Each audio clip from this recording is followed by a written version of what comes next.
All right, welcome to chapter 27, the last chapter.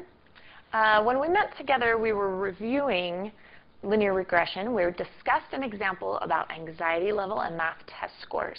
We'll be using the same example today, so make sure you have that. In class, we decided that there was this kind of negative linear relationship between anxiety levels and math test scores. So my question today is there really a relationship? Or did we just happen to observe something? Meaning, was it just chance? If I had picked 24 other people, surely my scatter plot would look a little bit different. But would it look drastically different? Would I not observe this negative slope? Same questions we've been asking throughout our units on inference, hypothesis tests, and confidence intervals. Are we really seeing something, or is it just chance because we're sampling? So we're going to be looking at that today with our slope. Before we start, I want to talk a little bit about conditions, because these are quite different than previous units. So condition number 1, we actually used this condition back in chapter 8 when we first learned about linear regression. We look at the scatter plot, and we're verifying that it looks at least more or less linear. We can't do linear regression if we don't have linear data. Condition number 2, we also used back in chapter 8. And this just talks about why we have this condition. We're verifying that the residuals are independent. We do that by looking for shape in the residual plot. We should see no shape.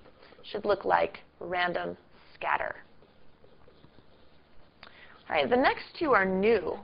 We look at our residual plot again, and this time we're checking to make sure the variability is the same for each anxiety level, meaning each x. So we're checking to see if we see uniform spread throughout the residual plot. Does the plot thicken? I just thought it was funny. Okay. Uniform spread. Spread evenly from left to right. And then this last one is also new for chapter 27. We're looking at a histogram. But this time it's not of the data, it's of the residuals. And we're going to check to make sure it's nearly normal. So just a couple examples. These pictures are taken straight out of your books. You can go back and refer to them. Scatter plot should be linear. Residual plot should have random scatter. Remember, not random scatter in the residual plot might look something like that. Okay, bad. Looks like a parabola. We also look at the residual plot to make sure that we've got this uniform spread. This one's good. Bad might look like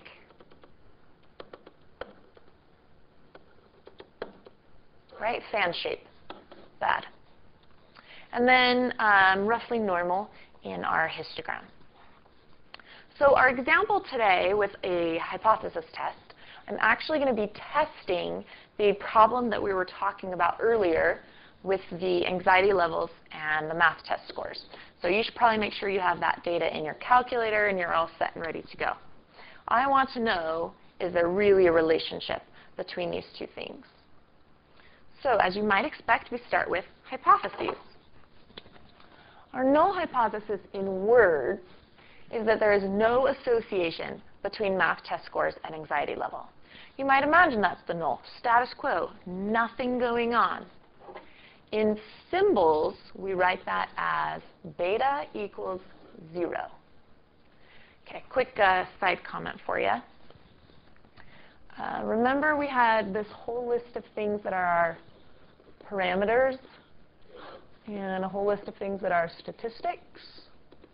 So we started out with p versus p hat. We had mu versus x bar, sigma versus s. I'm just adding to the list. We have beta versus b. These are both symbols for slope. Oh, so what I've really written down for my null hypothesis is that the slope is 0. Now that is the same as saying there's no association. Oh, if there were no association, then the slope for my scatter plot would be 0. think about why that makes sense. All right, my alternative would be that there is a linear relationship between math test score and anxiety level. This word linear is really important. We can only measure linear relationships because we're talking about linear regression. So in symbols, I would write that as the slope is not 0. Now we know that it's going to be negative, but again, I can't base my alternative on information from data. I have to use the story. So in this case, I want it to be a not equal to. I'd be just as interested if it was a positive slope. All right, conditions. I got all the following graphs from my calculator. If you do not know how I got these graphs, you need to watch the supplementary video where I will go through reminding you how to get all these from your calculator. But in the interest of time, I'm just going to show you them. Scatter plot. Here I'm looking for the scatter plot looks roughly linear. Now notice I'm going to name the graph. There's a lot of graphs here, so we got to make sure we talk about it. And of course, if it came from your calculator, you would be sketching this on your paper. Yeah, it's a lot of work. You could do it. All right, residual plot. Remember, we're looking for two things. Residual plot shows random scatter, right? Like, I don't see a shape in those residuals. We're OK there. Random scatter. And is evenly spread. Your book has some great examples and non-examples of what is and is not OK for random scatter and evenly spread. You should spend some time and look at those. And then last, I want to say that the histogram of residuals, I'm going to be really specific, well, it's certainly unimodal. And, well, not terribly symmetric. And kind of slightly symmetric.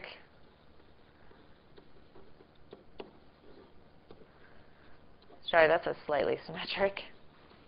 But, I mean, we have a sample size of 24, thinking back to central limit theorem. So, like, I think we're going to be OK on this one. Our conditions are met, so I'm going to go ahead and tell you what we're doing is called a linear regression t-test. T? Yeah, look, our friend T has come back. Yay! All right, so in my calculator, clear that out. I'm going to go to Stat. I'm going to go to Test. I'm actually going to go up because this is at the bottom. There it is, a linear regression t-test. So my data is in list 5 and list 6. You want to make sure you know which one is X and which one is Y. Frequency is set at 1. This is where I put the alternative hypothesis, which was a not equal. Regression equation you can leave blank, which I think is kind of handy. And we'll just push calculate. You'll notice there's an arrow in the corner. That means my screen keeps going. Okay, lots of options. I can scroll up and down. So just to help us see this a little bit easier, I went ahead and copied both screens right here so I can show you which pieces are important to write down on your paper. So again, remember we have to name the test. And this is how the t-score is calculated. We take our slope, we subtract 0, because that was from the null. We divide by the standard error.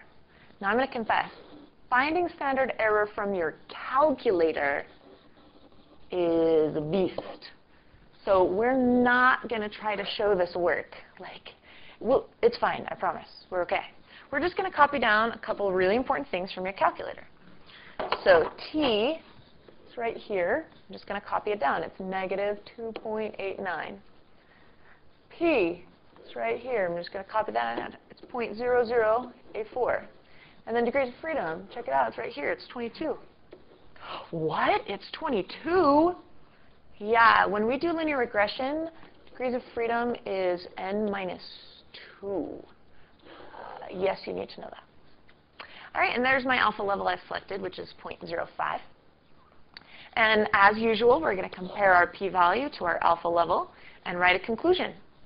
Since the p-value is less than alpha, we would reject the null hypothesis. There is evidence that,